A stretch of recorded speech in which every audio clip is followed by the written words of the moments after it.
So, hello guys, welcome back to my channel. Been a while since I featured the Nissan Navara on my channel, and what a way to feature them again, but this time we'll do a comparison with both top of the line models. So, on the left side, I have here the Nissan Navara Pro-4X 4x4, and on the right side, unknowingly, not that popular against the Pro-4X, is the Navara Calibre-X. So, basically, this Calibre-X is the 4x2 version of this Navara Pro-4X. To start with the similarities, so you get the same wading depth at 600 millimeters, same ground clearance and all that, as well the same engines too. So powering both of these, it's a 2.5 liter turbocharged 4-cylinder diesel engine that produces 190 horsepower and 450 newton meters of torque, and both are mated to a 7-speed automatic transmission. And little more details I noticed when I checked the brochure. So this has a tighter turning radius against the 4x2. So this one stands at 6.2 meters. The 4x2 Calibre-X stands at 6.3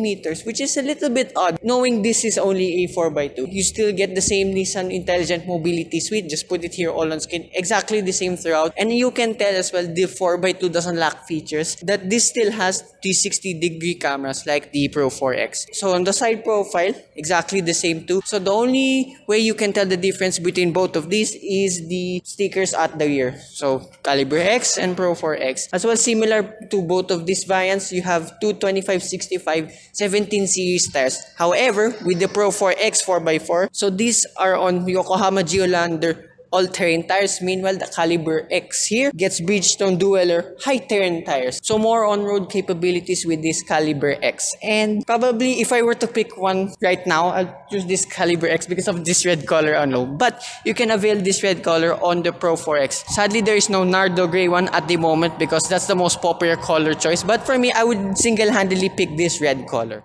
As well, you get LED headlamps and taillights for both of these variants. So here now at the rear for both models, they look exactly the same. And surprisingly for this Calibre-X, usually when you downgrade to the 4x2 models, you don't get tailgate assist anymore. But surprisingly, this Calibre-X still has one. And it's pretty light as you can see. Not Ford Ranger-like, but close enough. And you noticed immediately there's a difference between both of these specific models. So this Pro-4X is equipped with a load bed cover. When I did a review back in 2021 here at Nissan Show Mandaluyong, the test unit that I driven had no load bed cover at all, and you had to pay for all of this. But now, thank goodness, 2 years later, you can option this for free. Well, this one hasn't been fitted yet, so take note of that. But you can order them as is. So, as well, few differences too with the 4x2 and this 4x4. So, in the case with 4x2 pickups, usually the payload capacity is a little bit better than that of the 4x4 van. But not with the case of this Nissan Navara. So, the payload capacity for this Navara Pro-4X stands at 1,017 kilograms. For the Calibre-X, it stands at 1,010 kilograms. So, 7 kilogram difference, which I find a little bit weird. But at least with the Calibre-X, you still get the C channels here on the load bed and the angular shape for the load bed.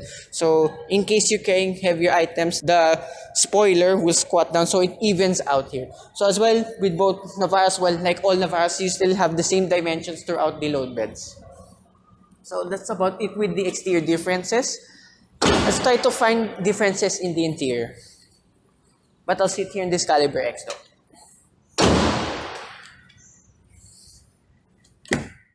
So here now in the interior of this Navara Calibre-X.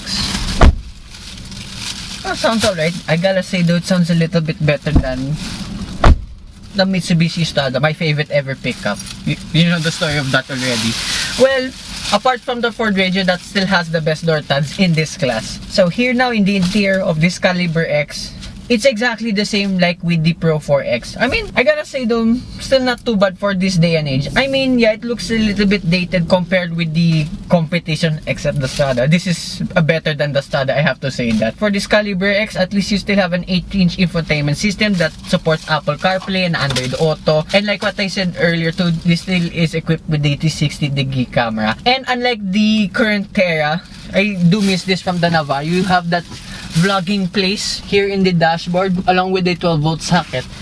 Yeah, so remember, this is just a quick tour of the interior. If you want a more detailed review of the Pro-4X, link of that will be in the description down below. Heads up with the quality because I was using a very old camera back in the day. Anyway, back here in the interior of this Calibre-X, still like with the Pro-4X, this one has a analog tachometer, analog speedometer with a LCD display right in the middle. So door cards exactly the same, plastic here, but at least you have leather soft pads for your elbows.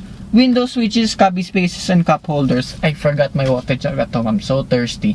Anyway, on the left side of the dashboard, exactly the same set of buttons. And as well here in the center console. And what I failed to notice 2 years ago in my Pro-4X review, there are little storages here in the center console. I mean, you can put a phone there, but it's best if you put something else in there, like money and coins. And then below the infotainment system, you still have your air conditioning controls. And this is the only difference you can tell from both the Pro-4X and this Calibre-X. So below here, in this Calibre-X, you still have the 12-volt socket, a USB port, an aux cord, a cubby space for your phone. Now, notice in the Pro-4X, you have 3 more buttons in the Pro-4X for your shift on the fly 4-wheel drive. But still the same like with the Pro-4X, you have a parking sensor button over here. So at least Nissan made up something for this Calibre-X, that they added an extra cubby space here instead of making it all blank. So good job on that. And then here in the center itself, yeah, despite being top of the line models, you still have that 3 blanks over here in front of the cup holder. So same layout here along with your manual handbrake. And then center console box, the leather. So underneath you have a 12-volt socket, 1 USB-C port, 1 USB port. Yeah, this center console box is still one of the smallest ones in its class. And on the right side of the dashboard, yeah, it's a little bit plain. And then glove box, yeah, it's wide, but this is one of the smallest ones in its class. And then above here you have light controls, sunglasses holder, visor, whoops, you have a vanity mirror with light. Then like before, this does not extend, but at least it's big. Oh yeah, and there's a ticket clip holder still here. And my favorite part with this Navaras in general, well, both this Pro-4X and this Calibre-X, are the zero gravity seats. Yeah, still among one of the softest out there. To be honest, these seats are a little bit better than the current Ford Ranger in terms of lumbar support. It feels so much better if you sit straight in here than that of the Rangers, as I said. Unlike those, however, yeah, there's no bolstering whatsoever, as you can see. I mean, I don't mind it, since this being the Calibre-X, you're gonna be driving this mostly in the city anyways. So since we're here at the rear of this Calibre-X, exactly the same like in the Pro-4X, still have the zero gravity seats and space there in the back. Alright, pretty decent, on par with its competition. And in the center stock, there's a cubby space here and 2 air conditioning vents. Thank God still the Calibre-X is still equipped with this. And you have a central armrest there with 2 more cup holders. So that's about the differences between the Pro-4X and this Calibre-X. So the biggest difference too is the price. Excuse me. So the Calibre-X 4x2 costs 1,591,000 pesos. And for the Pro-4X 4x4 costs 1,811,000 pesos. That's a significant price difference for both variants. Although if you get the white version of the Pro-4X, that costs 1,826,000 pesos, and for this one, 1,606,000 pesos. So that's around like a 250,000 peso difference between both variants. So up to your preference really on if you need the 4x4 or the 4x2.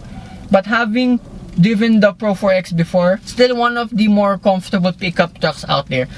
Well, I did say in the Ranger that's the most comfortable pickup truck now in its class, but this is still not far off, and this one actually set the benchmark of being the most comfortable pickup out there when I reviewed it 2 years ago. So that's still the selling point of all these Nissans. And as well, the air conditioning, let's not forget about that. And if you're an OG of my channel, so if you know I've driven 4x2 models of the same variant of pickups in general, I do tend to notice the 4x4 is a little bit stiffer than that of the 4x2. But since this platform is exactly the same with the Nissan Terra, I have driven both 4x4 and 4x2 variants too. There's a little bit difference only with the ride comfort.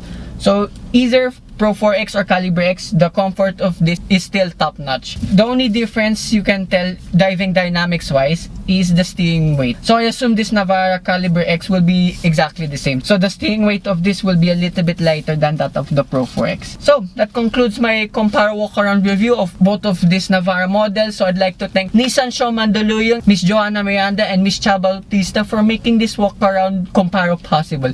So hope you guys like and subscribe. And probably I have a special episode here coming from Nissan Mandaluyong. I'll give you guys a hint. That variant of the car doesn't exist anymore here, but Nissan Mandaluyong still has the test drive unit. So stay tuned for that. Bye-bye.